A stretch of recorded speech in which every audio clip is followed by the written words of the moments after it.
Eu saúdo os irmãos com a graça e a paz do Senhor Jesus. Bom dia!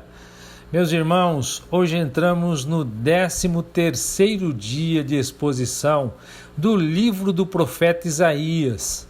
Aqui com vocês, o professor Fábio Machado. E hoje eu estaria expondo dos capítulos 37 até o capítulo 39. No capítulo 37, dos versos 1 a 3, quando o rei Ezequias ouviu o que havia acontecido, rasgou as roupas, vestiu-se com panos de saco e entrou no templo do Senhor.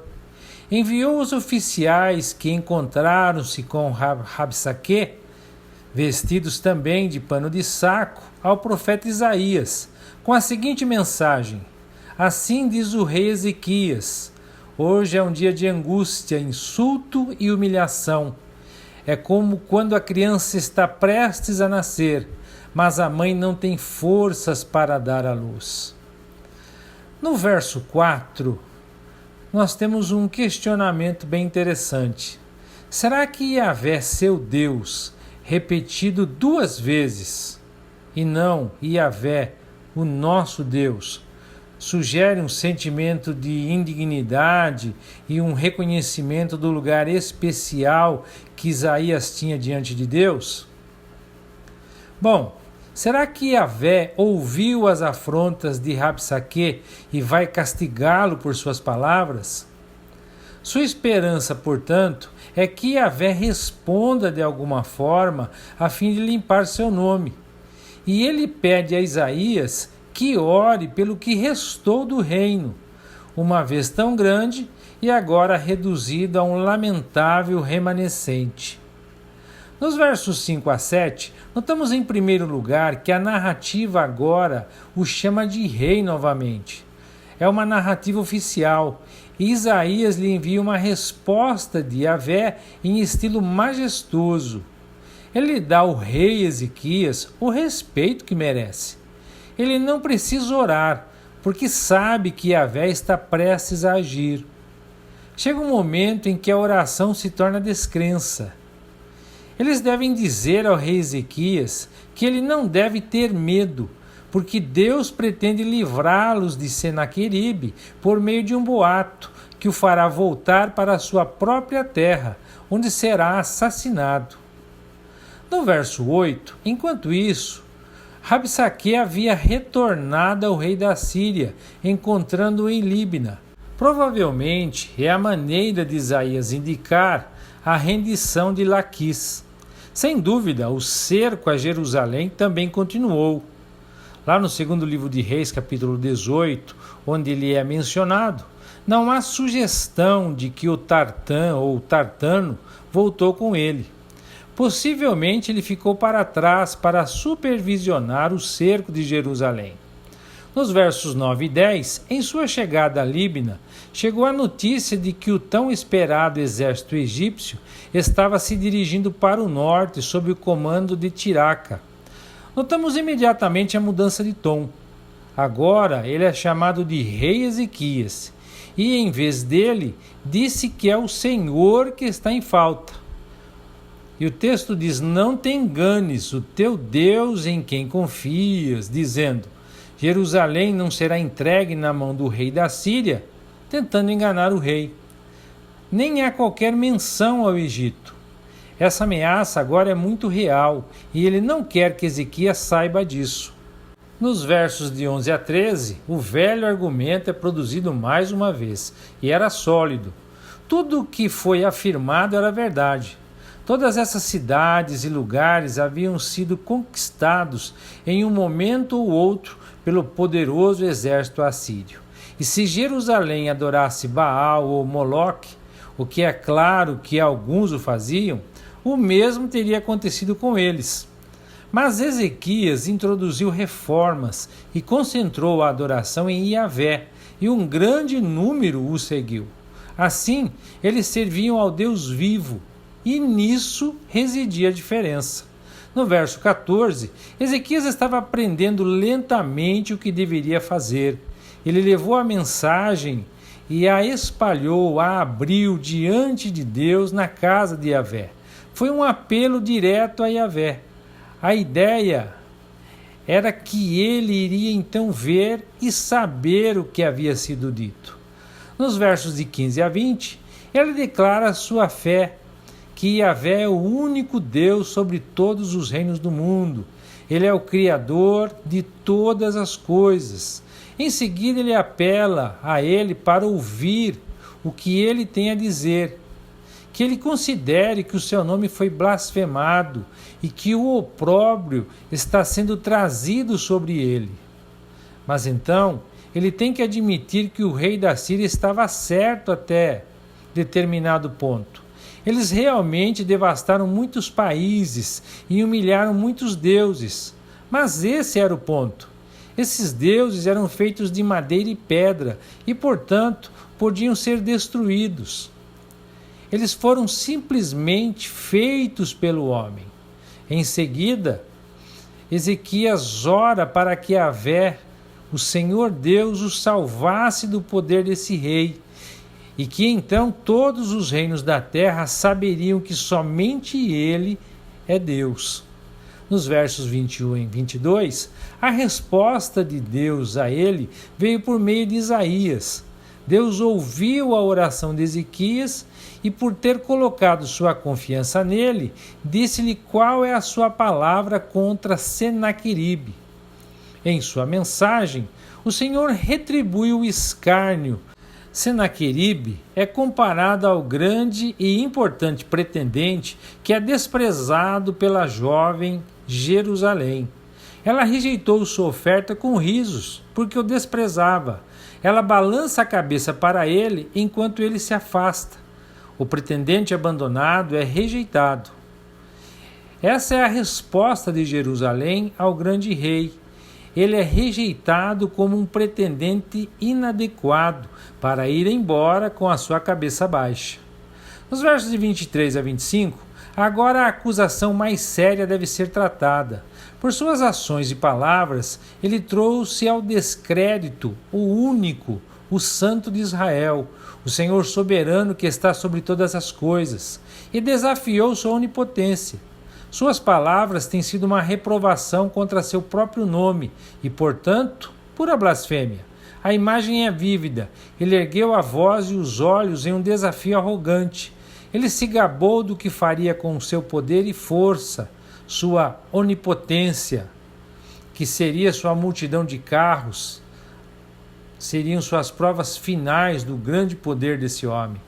Ele iria humilhar o Líbano e secar o Egito. O Líbano aqui inclui toda a terra de Canaã, como frequentemente em outros lugares. A destruição de árvores, exceto para fins específicos, era de reconhecimento geral não fazer parte da guerra, mas o poderoso Senaqueribe desafiava as convenções. Mas ele não pretende apenas destruir as árvores.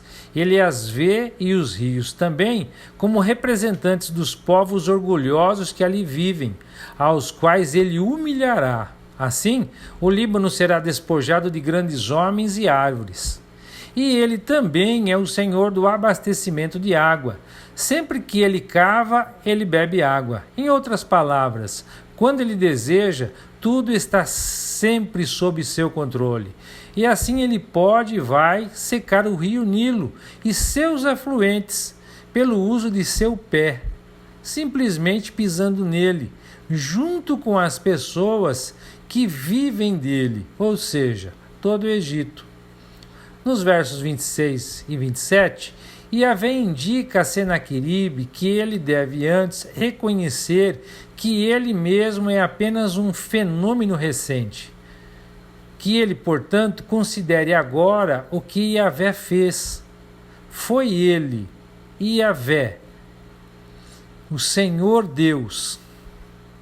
Então, Senaqueribe deve reconhecer que é apenas porque ele está nos planos de Deus que ele recebeu permissão para fazer ruínas de todas as cidades protegidas, pois quem fez com que essas cidades se tornassem debilitadas e suscetíveis à destruição foi o próprio Deus. No verso 28, Deus quer que ele saiba que sabe tudo sobre ele.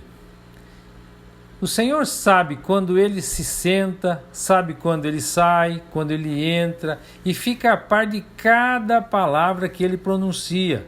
Mas, sobretudo, o Senhor Deus conhece o furor de Senaqueribe contra ele. No verso 29, Deus quer que ele saiba que notou suas palavras e sua insolência e, portanto, tratará com ele. A linguagem da imagem expressa a realidade do que está acontecendo. Ele pode pensar que vai voltar para a Síria por vontade própria, mas na verdade é porque Deus o está arrastando para lá. O gancho no nariz era, como os monumentos revelam, a maneira bestial comum da Assíria de controlar os prisioneiros. E o freio era especialmente para guiar e segurar os cavalos dos quais ele tanto se orgulhava. No verso 30, o sinal de que o que ele descreveu virá a Senaqueribe é dado por uma promessa do que acontecerá no futuro. Embora no próximo ano ou depois eles tenham que sobreviver com safras que crescem por si mesmas, eles têm a promessa de Yahvé de que no terceiro ano eles estarão novamente cultivando e então comendo safras cultivadas e uvas. Nos versos 31 e 32, então o remanescente que permanecer florescerá. A menção do Monte Sião enfatiza que essa será a libertação de Yahvé. Está nos lembrando que foi porque o Monte Sião era sua morada terrena e estava em Jerusalém que ela será libertada, por meio de seu poder. Eles terão escapado da destruição e serão capazes de reconstruir suas vidas despedaçadas. Devemos lembrar que Jerusalém não teria apenas sua própria população, mas estaria repleta de refugiados. Eles serão novamente capazes de criar raízes, encontrar segurança e dar frutos, desfrutar de bênçãos e de prosperidade. Nos versos 33 e 34, a cidade sitiada esperava que um dia o próprio Senaqueribe viesse supervisionar a tomada final da cidade. Ele gostaria de participar da ação final e, como os reis costumam fazer, gostaria de atirar uma flecha simbólica ali. Mas aqui Yahvé promete que nem mesmo se aproximará dela, muito menos chegar e atirar uma flecha simbólica, e portar um escudo ou supervisionar a construção de um monte de cerco. Sua partida para a Síria seria em breve para que isso não acontecesse. Ele voltaria para a Síria pelo caminho que havia feito e não passaria por Jerusalém, de modo que Yahvé está dizendo que esse ataque nunca aconteceria. No verso 35, a defesa da cidade não é por ela mesma, mas por causa de suas promessas passadas e por causa de suas intenções futuras, e especialmente por causa de suas promessas à casa davídica. No verso 36, em resposta às palavras de Yahvé, o vasto exército da Síria foi dizimado pelo anjo de Yahvé. Alguns estudiosos entendem que 185 mil pode significar 185 unidades militares, pois a palavra Alep, que foi traduzida em nossas Bíblias como 1000, pode significar uma unidade militar, um capitão. É improvável que alguém contasse o número de mortos em tal situação, enquanto a perda de um certo número de unidades militares certamente seria contabilizada. No verso 37, o resultado geral de sua perda de homens foi que Senaqueribe voltou a Nínive com seu exército. Observe os verbos quádruplos: partiu e foi, e voltou e habitou. Ezequias e Jerusalém puderam voltar à sua vida normal. No verso 38, finalmente ficamos sabendo do assassinato de Senaqueribe, conforme Deus havia declarado. Isso aconteceu por meio de membros de sua própria família, enquanto ele adorava no templo de seu deus, Nisroch. Seus filhos Adrameleque e Sarezer o mataram à espada, fugiram para a terra de Arate, e o outro de seus filhos, Esar-Adom, se tornou seu sucessor na Assíria. No capítulo 38, naqueles dias Ezequias é declarado muito doente, de fato morrendo, e o profeta vem a ele com a confirmação de Yahvé. Assim diz Yahvé: você morrerá. Ele deve se preparar para a morte e fazer tudo o que for necessário para um rei fazer para garantir que os assuntos do seu país sejam passados para seu sucessor sem problemas. Deus se preocupa com o futuro de seu povo. Nos versos 2 e 3, externamente, a preocupação de Ezequias parecia ser com a situação em que ele se encontrava pessoalmente. Não há nada de sacrificialmente nobre em sua oração. Ele era um bom rei, um rei piedoso, mas sua perspectiva era limitada e egoísta. Ele virou o rosto para a parede. Ele não conseguia chegar à privacidade do templo. Então este era o segundo melhor local. Ele queria ficar sozinho com Deus. Ezequias chorou dolorosamente. Ele não queria morrer. Estava lutando pela vida. Nos versos de 4 a 6, Ezequias sabia que seu comportamento irritara o rei da Síria.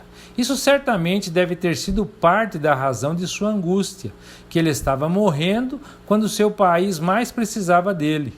Isso também explica porque Deus o envia e lhe promete não apenas uma extensão de vida, mas também a libertação para ele e para Jerusalém das mãos de Senaqueribe. Ele prometeu que daria a Ezequias mais 15 anos e defenderia Jerusalém com sucesso. Isso atendeu às suas principais preocupações, mas também está claramente implícito que não seria por causa de seu próprio valor, mas por causa das promessas de Deus a Davi. Seria do Deus de seu pai, Davi. Nos versos 7 e 8, um sinal ou prova de que Deus faria o que havia prometido era que a luz do sol, de fato, voltasse os 10 graus que tinha avançado sobre os degraus. É inútil tentar especular sobre como isso aconteceu, além do fato de que sabemos que foi obra de Deus. Os passos de Acaz não são considerados relógios de sol, embora frequentemente citados por alguns comentaristas. Eles são possivelmente os degraus que levavam aos altares idólatras de Acaz, que é descrito lá no segundo livro de Reis, capítulo 23, verso 12. No verso 9, este cântico foi originalmente um registro próprio, escrito por Ezequias. Em seguida foi incorporado pelos compiladores ao livro. Ele enfatiza que foi Ezequias quem o escreveu. Era seu propósito que fosse cantado no templo, e era uma gratidão por sua libertação da morte. Dos versos 10 a 12, na primeira parte desse salmo, desse cântico, Ezequias descreve pitorescamente sua sensação de que para ele a vida acabou e lamenta o fato de que deve ser cortado, deve ser recolhido sem chegar à velhice. Ele estava preocupado com a possibilidade de atravessar os portões do mundo, semelhante a uma sepultura dos mortos, enquanto ainda não era velho. Que ele não seria mais capaz de ver a ação de Deus entre as pessoas. Que ele não seria mais capaz de aproveitar a vida. Ele vê a sua vida como temporária, tão transitória quanto o lançamento e o golpe da tenda de um pastor, e relutantemente se entrega à morte, como alguém que seria cortado como um pedaço de pano, seria cortado no pedaço maior, num tear e enrolado. Ele teceu sua vida e agora ela foi cortada prematuramente. Ele está totalmente desanimado. Nos versos 13 e 14, ele sente que será como a presa de um leão, saltado e despedaçado quase imediatamente. Ele não terá mais experiências dia e noite, pois Deus terá acabado com ele. E é por isso que ele não faz nada, mas pode apenas tagarelar, inútil e nervosamente, como os pássaros, lamentando como uma pomba com os olhos baixos. Mas então ele se controla e clama a Deus para agir como seu fiador, aquele que o defende. No verso 15, Deus falou com ele e respondeu diretamente por sua ação. Assim ele não morrerá, mas terá muitos anos pela frente, todos os meus anos. Ele vai valorizá-los e usá-los com cuidado, por causa da amargura do que ele suportou. No verso 16, essas coisas são as experiências amargas pelas quais passou, aprendendo as lições de vida. São coisas como essas que tendem a fazer os homens buscarem e encontrarem a vida. Ele ora para que Deus agora o faça se recuperar, para que ele possa viver essa vida em sua vontade. No verso 17, ele reconhece que foi para o seu próprio bem que passou por essas experiências. Ele aprendeu com elas a importância da vida. Mas ele também se alegra porque agora sabe que Deus, em amor por ele, cancelou o efeito de seu pecado. O pecado que teria produzido a morte prematura, e ele o fez, deixando seus pecados para trás. Nos versos 18 e 19, a ideia é que, uma vez que um homem morre, é tarde demais para ele, seja para buscar louvar a Deus, seja para celebrá-lo. É muito tarde para procurar a verdade. Isso só está disponível para os vivos, e são os vivos que louvarão a Deus, bem como são os vivos que ensinam e transmitem a verdade. O pai ensinando os filhos foi a principal forma de Israel crescer na verdade sobre o Senhor e sua aliança. No verso 20, cada um pode dizer: Yahvé está pronto para me salvar. É por isso que vão à casa de Deus e cantam com um instrumento de cordas todos os dias. Esse final revela que Ezequias esperava que seu salmo fosse usado na adoração no templo. No verso 21, quase parece uma reflexão tardia, pois a concentração da passagem não está na cura, mas no significado da experiência de Ezequias. É apresentado para enfatizar que a cura foi realmente de Deus, por meio de seu profeta. No verso 22, a principal preocupação de Ezequias era se a cura ocorreria tão rapidamente quanto Yahvé havia prometido.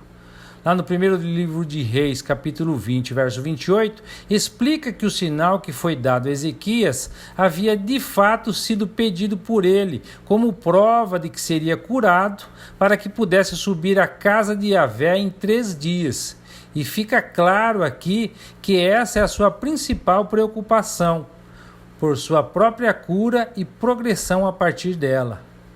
No capítulo 39, não pode haver dúvida de que Merodach-Baladã, que na época estava em rebelião contra a Síria, provavelmente no início de 702 a.C., estava usando a recuperação de Ezequias como meio de intriga. A visita deveria ser vista externamente como uma simples razão inocente, parabenizá-lo pelo pleno restabelecimento de sua saúde, mas tinha um significado muito mais profundo. Merodach-Baladã estava procurando e oferecendo apoio em uma rebelião contra a Síria. A escolha então estava com Ezequias. Ele poderia recebê-los educadamente e mandá-los embora, porque sua confiança estava em Yahvé. Ou então, ele poderia entrar em negociações e mostrar o que poderia oferecer. No verso 2, lisonjeado e desejoso de sua admiração e muito disposto a entrar em uma aliança, Ezequias esqueceu o significado de sua libertação da morte e o grande sinal que a acompanhou. Ele se comprometeu totalmente. Todas as suas riquezas e todo o seu arsenal estavam disponíveis para ajudar na rebelião. E ele levou os embaixadores ao redor do país, mostrando-lhe as grandes cidades com suas poderosas muralhas e os homens de guerra preparados para qualquer ataque. E principalmente a riqueza geral da nação. Foi uma renúncia total e completa a Yahvé. e o triste é que Ezequias parecia totalmente inconsciente do fato. A impressão que se passa é que ele não percebeu o que havia feito.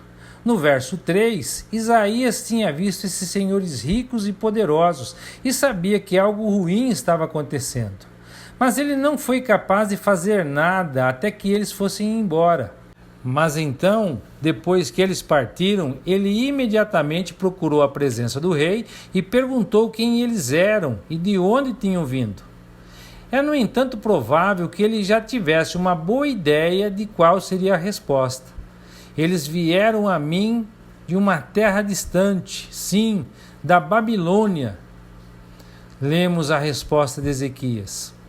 Podemos até sentir o grande orgulho que ele sentiu pela visita. No verso 4, Isaías então perguntou: o que eles viram em sua casa? Deve ter sido com grande apreensão que Isaías fez essa pergunta, pois ele sabia o quanto dependia disso.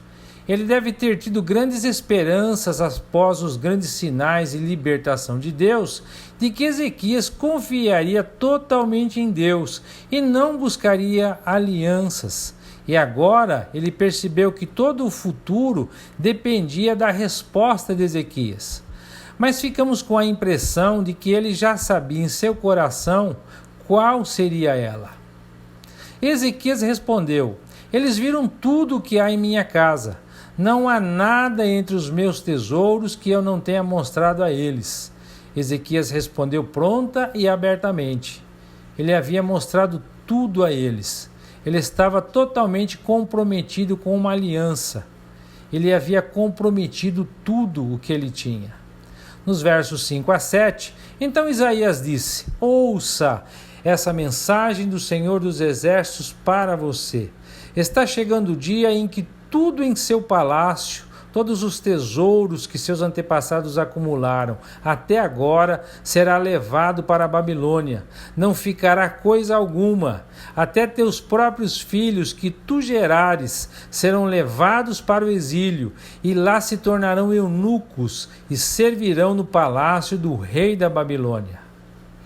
No verso 8, Ezequias estava simplesmente satisfeito de que isso significava que em seus próprios dias a paz e a verdade prevaleceriam.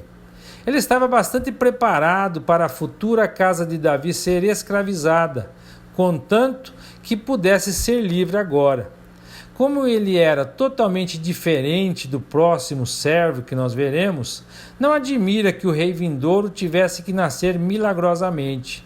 Os filhos de Davi se tornariam eunucos por causa de sua tolice. Em sua divisão do livro, os comentadores costumam tratar o capítulo 40, que se segue, como um novo livro. Mas no texto hebraico, Isaías 40, verso 1, simplesmente continua a partir aqui do verso 8 do capítulo 39. Além disso, embora haja certamente uma grande mudança de assunto, o que se segue é, na verdade, a resposta de Isaías a esta situação. E assim, amados, concluímos a exposição de hoje. Eu gostaria de considerar com os irmãos. Embora Ezequias fosse muito estimado entre os povos locais, ele não podia ser comparado a um rei da Babilônia. E ele deve ter ficado muito lisonjeado que aquele grande e poderoso rei o procurasse e perguntasse por seu bem-estar e desejasse uma aliança com ele. Foi-nos dado a entender que ele estava certo em recebê-los, mas isso deveria ter sido tudo. Na verdade, temos a imagem de Isaías esperando apreensivamente, imaginando que escolha ele faria. E ele escolheu desastrosamente. Ele abriu todos os seus tesouros e seu arsenal para os embaixadores. Uma indicação clara de que estava oferecendo sua força para apoiar a rebelião. Foi fatal. Não apenas significava que ele estava colocando sua confiança em alianças com nações ímpias, especialmente a ímpia Babilônia, em vez de colocar a sua confiança em Yahvé. Mas também ele mostrou à Babilônia todos os tesouros que possuía. E o sábio Isaías sabia instintivamente que para uma grande cidade arrogante como a Babilônia, isso só poderia ser como uma luz para uma mariposa, atraindo-a para a frente até que os tesouros brilhantes fossem seus. Qual foi então o propósito milagroso de Deus? Acaz recusou o sinal. Ezequias recebeu o sinal e então ignorou seu significado. Ambos eram tão ruins. A casa de Davi rejeitou sua segunda chance. Que o Eterno os abençoe e até amanhã, se Deus quiser.